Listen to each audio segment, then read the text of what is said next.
No siemanko, dzień dobry, witam bardzo serdecznie. Michu Michalski prosto z Singapuru, Token 2049, największa kryptokonferencja na świecie, ponad 25 000 uczestników, 5 w sumie leveli, mnóstwo stoik, wszystkie giełdy, o których słyszeliście, o których jeszcze usłyszycie.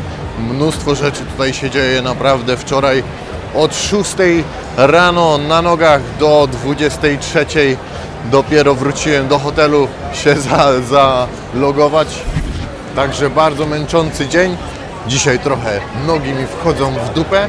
Tutaj później wjedziemy na jakiś mały wywiadzik. Chodzi mi konkretnie o BitUnix.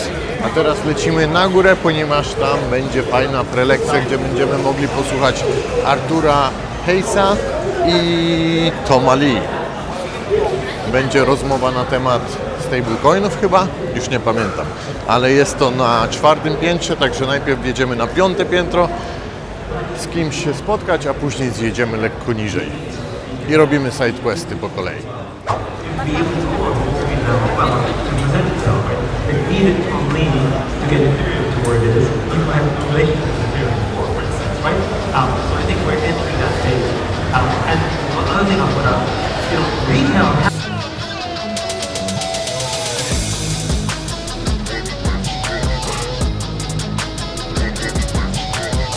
Our AI strategy. Also in May, we launched our BingX AI Bingo, that is a dialogue-based, a conversational AI assistant. The experience is pretty much like how you interact with ChatGPT, but different is since we embedded our private data and we deploy the private server like in BingX data structure and BingX. You can ask this Dziewczyna kind z of BingX questions się and trochę stresuje, widać, ale za chwilę muszę tutaj poczekać, bo za chwilę wbija Artur Hayes i Tom Lee. Chopping Blocks konkretnie się nazywa ta prelekcja, także zobaczymy. With us today, give them a very, very, very warm welcome, Mr. Tom Lee, Artur Hayes, Hashib Qureshi, Tom Schmidt, and Tarun Chitra. Welcome up, guys.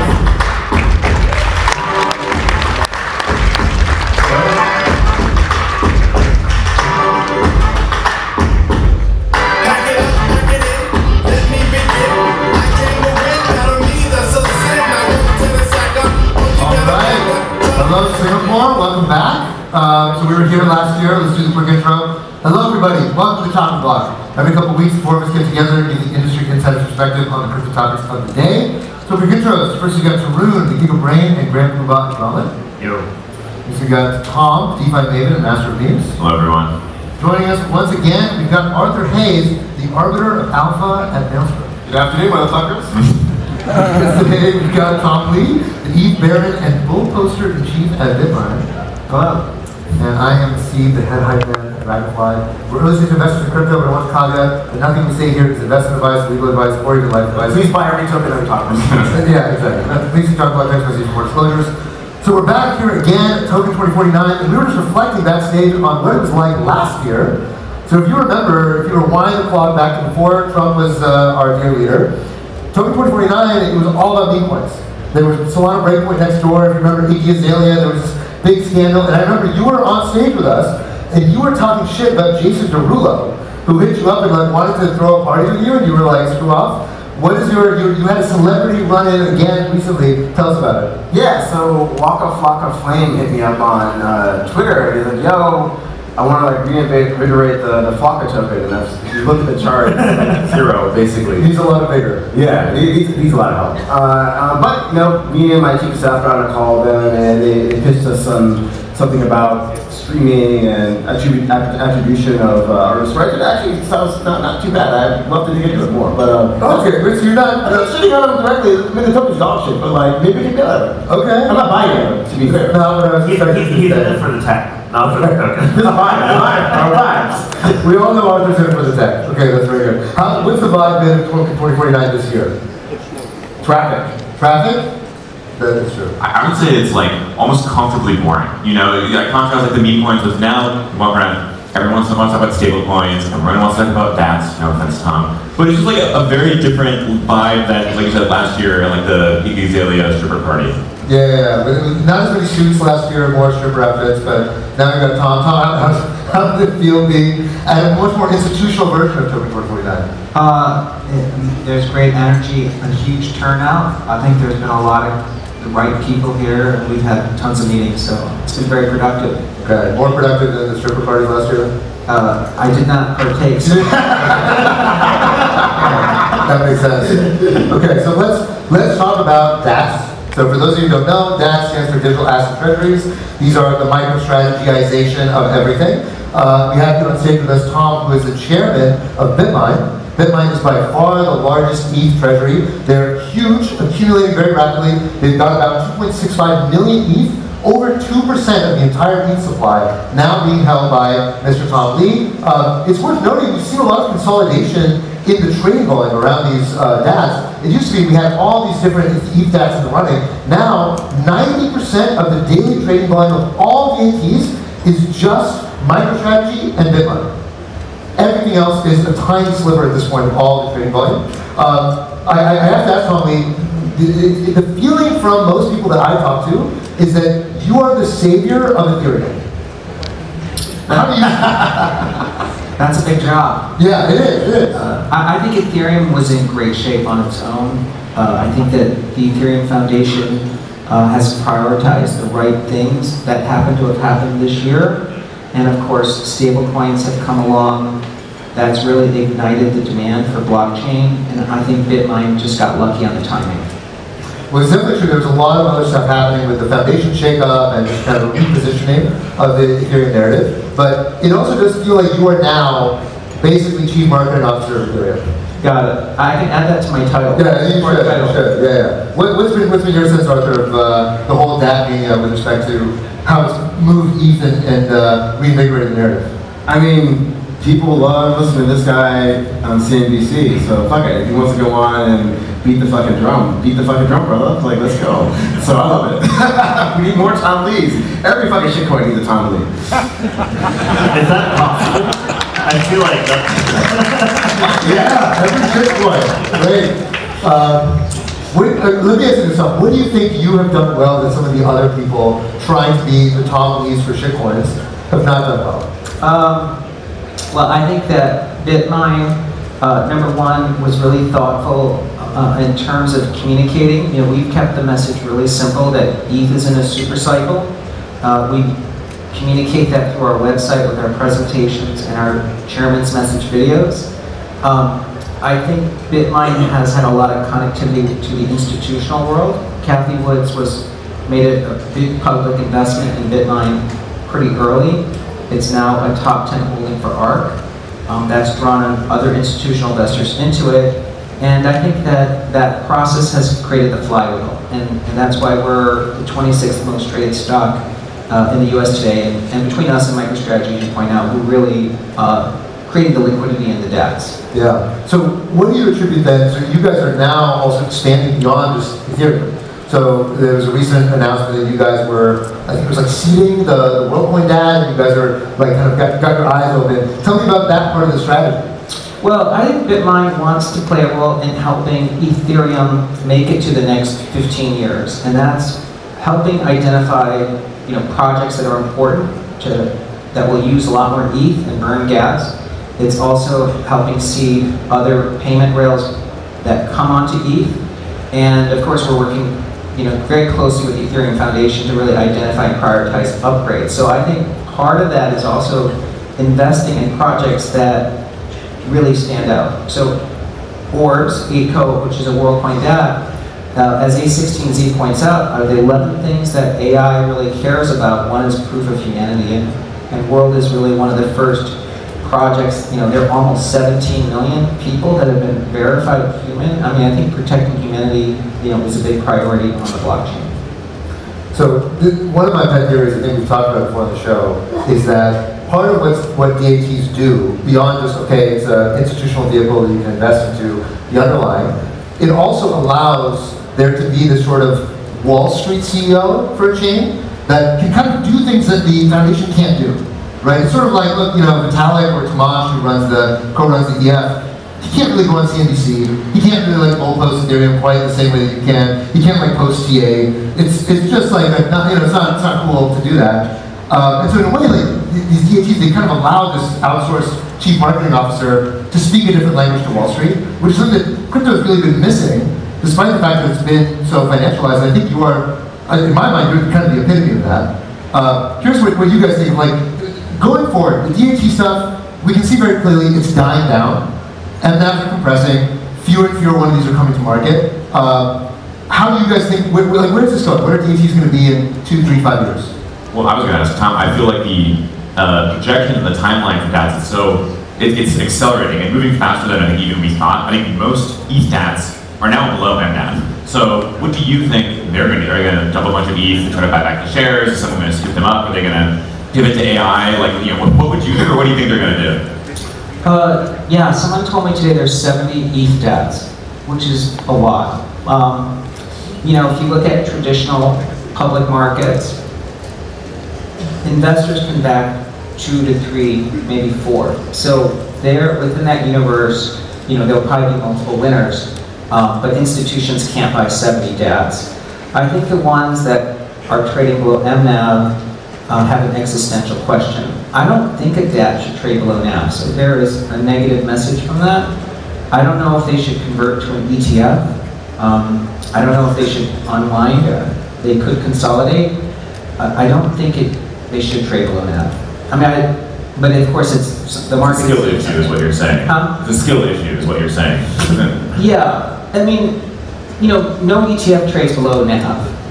And so a DAT shouldn't trade below that.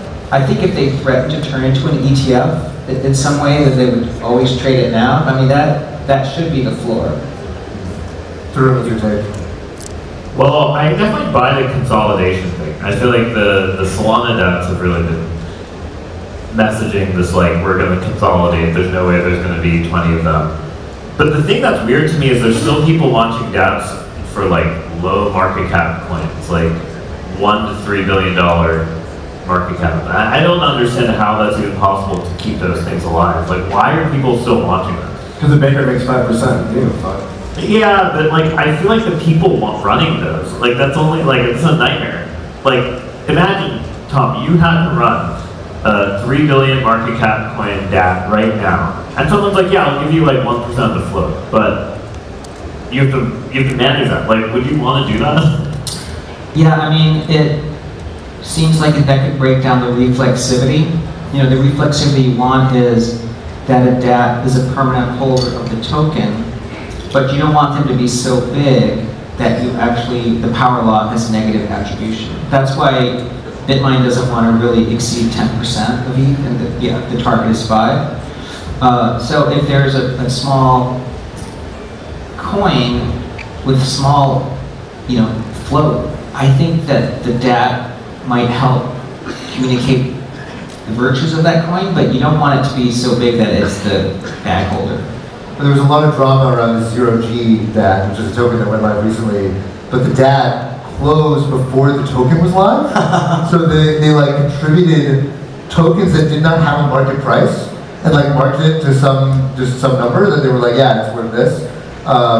So that being said, we've also seen that the SEC is kind of pulling the brakes on a lot of this stuff, where apparently there's been some reports of insider trading. It looks like the SEC is starting to look into it for, you know, DATs kind of pre-closing and all this funny business. So I think people realize that, especially with the NASDAQ also tightening some of the rules around DATs. I think the ones that are cutting corners. Dzisiaj akurat na lunch się nie spóźniłem. Tutaj mają takie ciekawe rzeczy. No. Mushroom tea. Z Lion's Mane Changa. Zdrówko. Póki co godzinka przerwy. Ja jadę na górę zobaczyć, co tam u Bitgeta. I później zjedziemy na dół, zrobimy kilka wywiadów. Znaczy może u góry też się coś uda nagrać. Zaraz zobaczymy. Widać, że dzisiaj już jest trochę bardziej luźno. dużo osób wczoraj pewnie imprezowało. Teraz i tak jest lunch, także większość jest na dole. Ale dzisiaj jest trochę spokojniej. Tak jak widać zresztą. Szukam, bo mam zaproszenie na Sui Fest. Nie mogę tego znaleźć, ale tutaj odkryłem w ogóle jakąś kolejne stoiska, na których mnie w ogóle nie było. Widzę, że tutaj jest Tangent Wallet, ale zobaczcie, co tutaj jest za akcja. Robią tatuaże. Ale jajca! Ale jajca. Może tu później przyjdę. Ale muszę obczaić, co tutaj są za stoiska, bo tutaj mnie, kurde, chyba jeszcze nie było.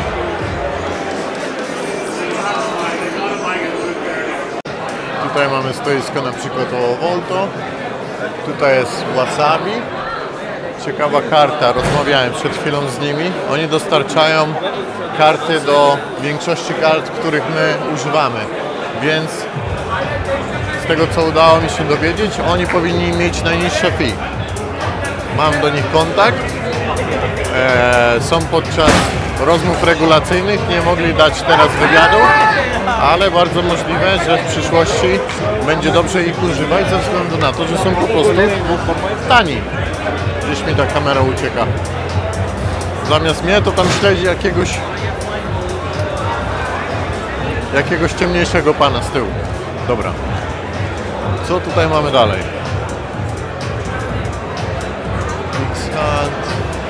Aha, dobra. Widzicie? Już się zakręciłem, kręcę się w kółko. Idziemy w tą stronę. Tutaj jest dobra akcja, ludzie grają w szachy z robotem.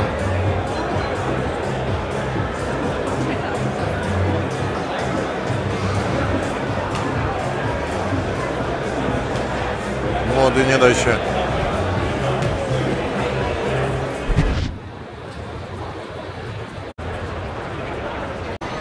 Tam u góry jest zipline, ale taki krótki. Bardzo krótki. I tutaj mamy Mexa. Już sobie strzeliłem fotę tutaj właśnie. I teraz szukam Andrei z Bitunix. I za chwilę idziemy na roast Justina Sana. Tutaj jakie mają komory. Kryjo. Tam cię mrożą, a tu cię natleniają. Nieźle.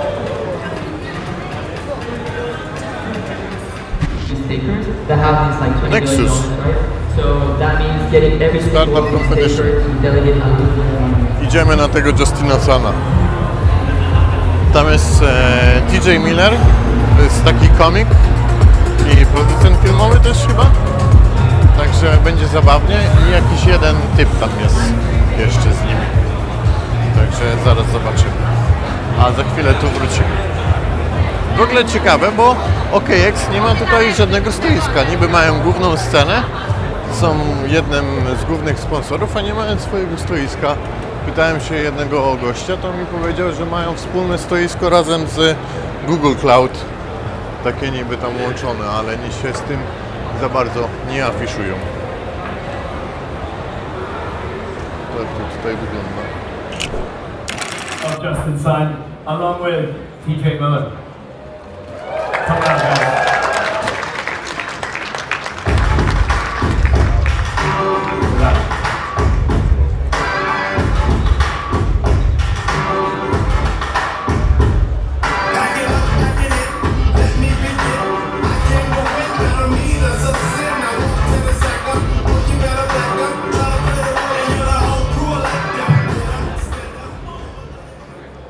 Hello, everybody. Wow, Justin, everyone really loves you. You pull a crowd, that's for sure. Well, ladies and gentlemen, I'm very excited to present to you the first ever crypto roast. When it came to this concept, well, let me do this. Before getting to the point that we start making Justin cry, we're going to talk a little bit about why we got to this point and why we're doing this. As humans, I guess we'd say that we have all one thing in common, is that we're all driven by the same motivations. We're all driven by emotions in every decision we make. And this industry is no shortage of that. One of the greatest motivators we have is making money. So a lot of people come to this industry attracted to that, but 95 to 99% of the time, that's not a good feeling. 1% of the time, it does help. But the consideration is that the only other motivator that brings us more joy and happiness and otherwise can just bring more light to the space is laughter. So when it comes to thinking of this, most everyone thinks that crypto is going to be getting rich, losing your money, there's all the bad news that are related to it. But I want to dial back to how this started. 3 months ago, TJ and I were discussing about how this complete industry is fully devoid of any humor. That if you think about it, it's challenging to make jokes about technology because it requires a level of understanding of the actual components. Box for you, so you should be able to be over this podium. But we all know he's not long.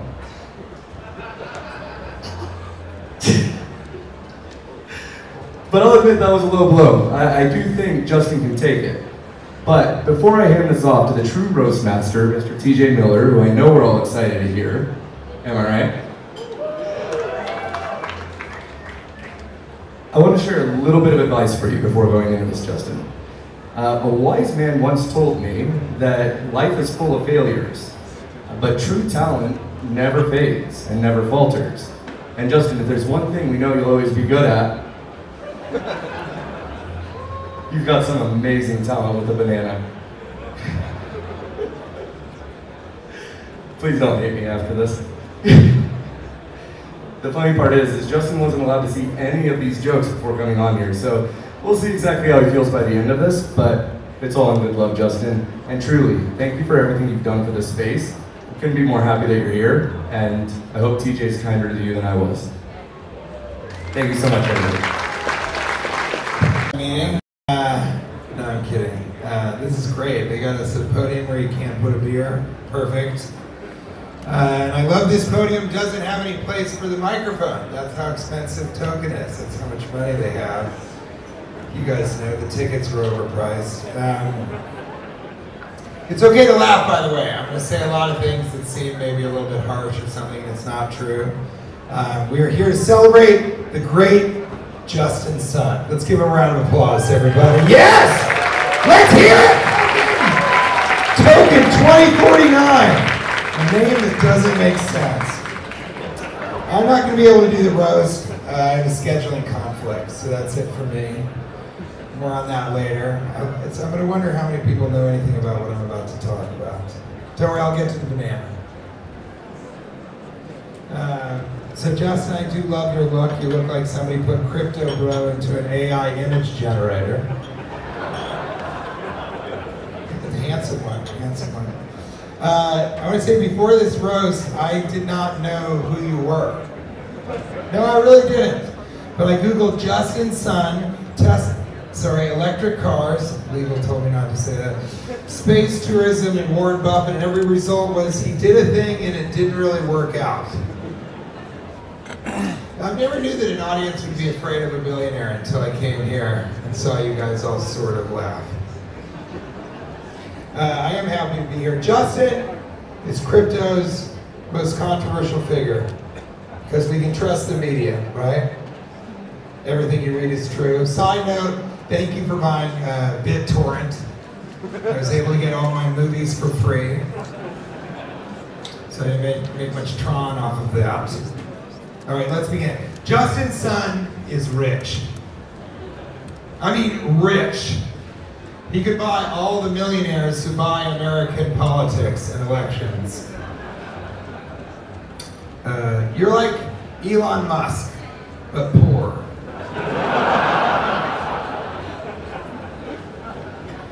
Okay, I'll do more jokes like that. Seriously, these are jokes. You've done nothing wrong, according to you.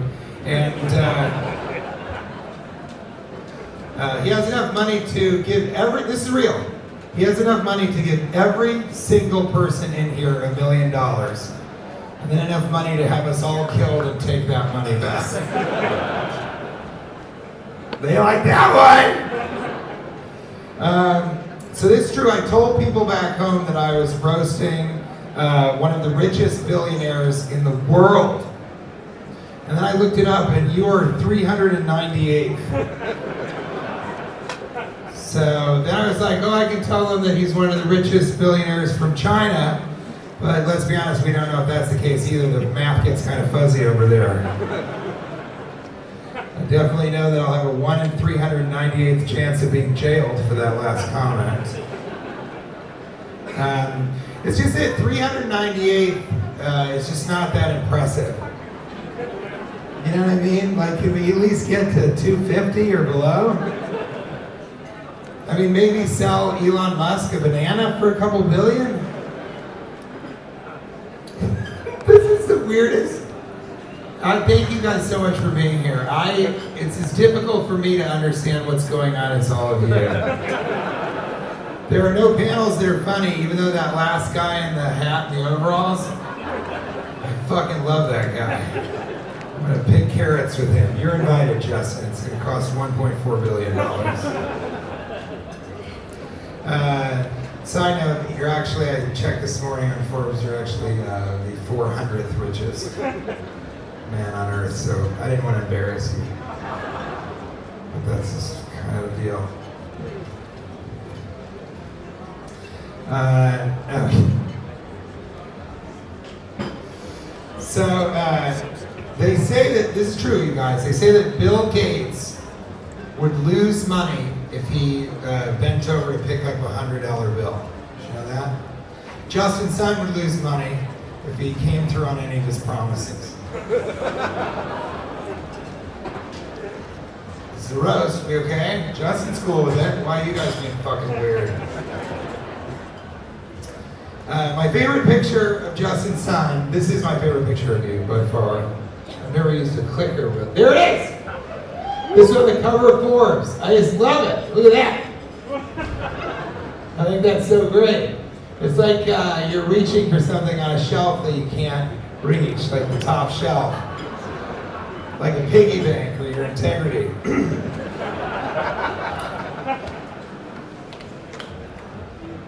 People say, I'm not saying he's pretentious, but his team told me, they didn't say don't look at Justin in the eyes, they said don't stare directly into the sun. That's a joke for all of you. That's your kind of humor, for God's sake. You've been ostracized during middle school and high school because you're smart enough to get that joke. Justin, you're an astronaut. Can you even believe it, you guys? Give him a round of applause. You went to space. It's unbelievable. It's so exciting.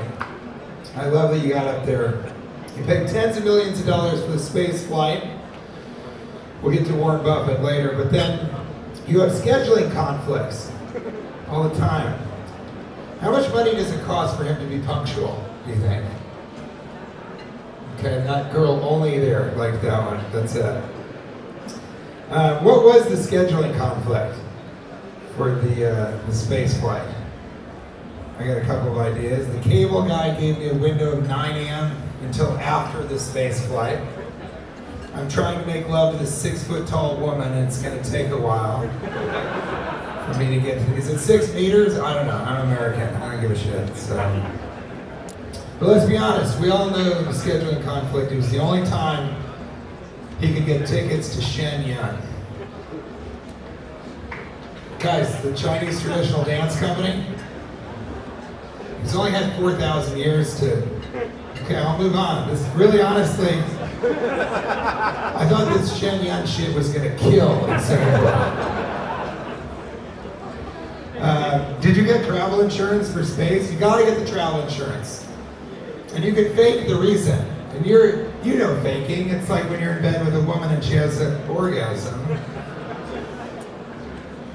In 2019, Justin bought for $4.5 million lunch with Warren Buffett, but you, of course, pushed the lunch because of health reasons. And you actually went through with explaining it. You had kidney stones. You could have just left it at health reasons. But you had to say, I'm passing kidney stones. Just another example of Justin wanting us to think about his dick. Even in a gross way. At the end of the Silicon Valley series, you went straight up to Himalayas. Must be because of the election of Donald Trump, right?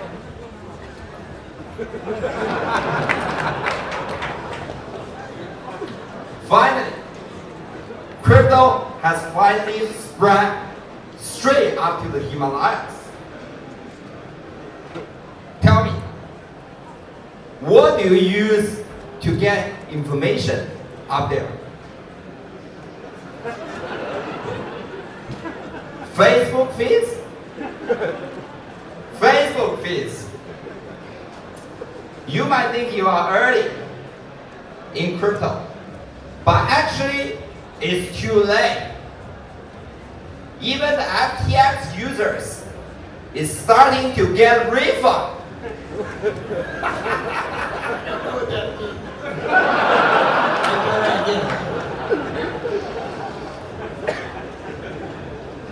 Look, we are only a couple of months of this cycle. And honestly, you are the last person we want for crypto mass adoption.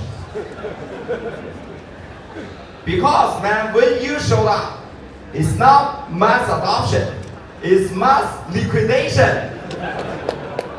I think I got that one.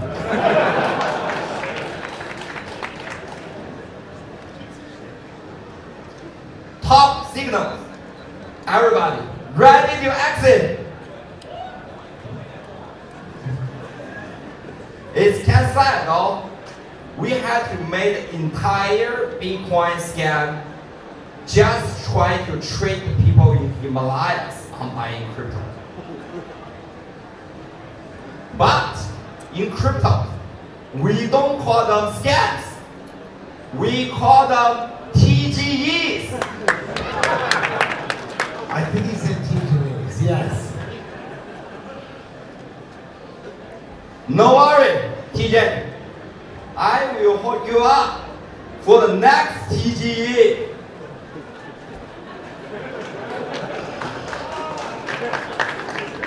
Oh wait! You can't be US citizen. Never mind. Thank you, everybody. So I'm in BitUnix booth. I have with me Andrea, head of marketing. You can, we've been talking around half a year ago in Dubai. In Dubai token, yeah. Yeah. So could you tell me more about some changes in BitUnix? What was going on? Some updates? Yeah, well, in Dubai token 2049, I remember that we were talking about the new plans for the Q3 and Q4. Actually, now I see that we already achieved many of these plans that we discussed, and even more plans that, for example, we were talking about the new functionalities for the mobile phone with all the integrations from the desktop functionalities to the mobile phone, the new functionalities in the chart.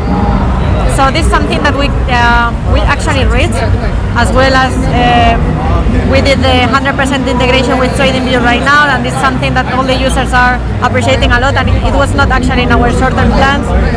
We have now listed like more than 1,000 coins, which is something that many people here in Token 2049 are shocked.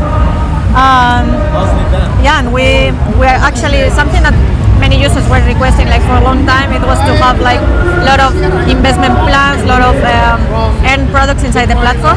So that's something that even our futures trading users are enjoying now in the platform, that they can easily have any kind of coin either in spot or futures, and they can reinvest this amount in the earned products. So that's I think the most important points, apart of course all our participation in events and all this branding that it's helping a lot to the brand to grow in the last months. So yeah, it's pretty much in the last 3 or 4 months how many things that we mentioned we actually achieved like in short term. Yeah, I noticed that you are very active on social media and you are showing many events you participate. I wanted to ask you about some milestones. You mentioned the volume. Yeah, right now we are doing between 5 billion trading volume per day, between 5 and 10. So yeah, now as I said, like I think the last time we talked, we have around 2-3 billion trading volume per day, maybe, I don't remember, around 500 coins trading pairs. Now we have more than 1K. So yeah, even many more products. So yeah, it's crazy. And we've been talking about the TGE. Any news about that? About TGE and your token? Our token? Yeah. Our token, everybody are asking the same, but we still cannot announce the date. So it's gonna be delayed a little bit. Yeah, it's not gonna happen this year because actually we are not in a rush. Everybody are asking about this, but you know we don't want to just create a token, that we launch a token, everybody buys it, and it's like, no, we don't want that. You know, like if we launch a token, we want to seriously make it for something really useful. So we don't want to launch a token until we make 200% sure that it has a real utility on the users, because thank God, like Bitfinex doesn't need like to use a token to get funds, because unfortunately this is what many companies in this industry does. So we don't want to do that. We just want to provide some value to the users to improve their experience in the platform. So whenever we make sure that this is needed and we can provide the 100% of the values that we want to provide, then we will launch it. The utility for the exchange token is very important, but I think it's when you have an exchange, it's easier to add utility than just have a project and then think about it. Like some people are just launching the tokens and then they are thinking about the utility, so that's good that you are doing the other way around. Yeah, that's true. As you say, there are many projects that they do the way around. It's like they launch the token, they don't even think too much about how to distribute it in a smart way to keep the value stable, and then after the token it's in the market and you don't know really good like where is it going or how's the proper distribution, then they start to think about how to do it. So this is a mistake that we don't want to go through. But even if they do it the wrong way, if you are patient, eventually the exchange tokens are doing pretty well. So that's like a safe investment. Yeah, that's right. Many of them they launch it and eventually they make it work. So yeah, but we prefer to go with the shortcut, you know, like to get it solved from home. Any new functionalities on your exchange? Because you are mostly focused on the futures. Yeah, most of the functionalities is basically like small details, but that make a big difference into the user experience. It's mostly inside the chart. In the chart now we are changing a lot of new functionalities on everything actually, on all the integration of new candles, even small colors, lines that advanced traders will notice. Exactly. Only advanced traders will notice. You know, like this is kind of small details that sometimes see how it happens. And many times I'm trading every day. So I'm just trading, and then sometimes I see like, oh, it will be amazing if I can see this number here because it will help me to move faster, this and this. I just go to our product team, I tell them, and maybe the day after it's changed. And you see, like most of the things that make Bitfinex or any other exchange special is this kind of small details, because even the product team, they tell me and they tell everyone like who comes with feedback, like, guys, thank you for telling me, because this is a very small detail that if you don't tell me, I will not notice. You know, so it's this kind of small details what makes the exchange different always. It's not like big updates, it's just the small details. Okay, I think that's all what I can ask. I wish you all the best. Thank you so much. And we see how it goes. Let's see, and see you in Token 2049, Dubai 2026. Dubai maybe not. I don't like Dubai so much. You don't like Dubai? I prefer Singapore. So maybe in another event before. Yeah. Thank you. Thank you.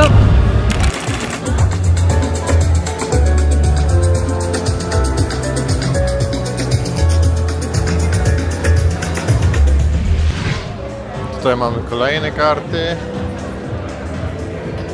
i tutaj mamy na przykład Elipay, Elipal, sorry. Gadałem z nimi. No już generalnie wszędzie zamykają, także można się zwijać. Dostałem jeszcze 3 czapeczki na giveaway. Problem jest w tym, jakie dostarczę do Polski, czy jakie wyślę, ponieważ zostaję tutaj w Azji przez kolejne jakieś 5 miesięcy, może trochę dłużej, nie wiem, zobaczymy. Ale dobra, wydaje mi się, że pora się zawijać. Widać, że tu większość osób już się zwija.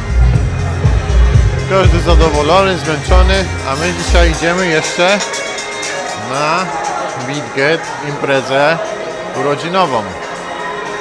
Także tam również będzie coś ciekawie, ale nie wiem, czy uda mi się coś nagrać, ponieważ nie biorę kamery.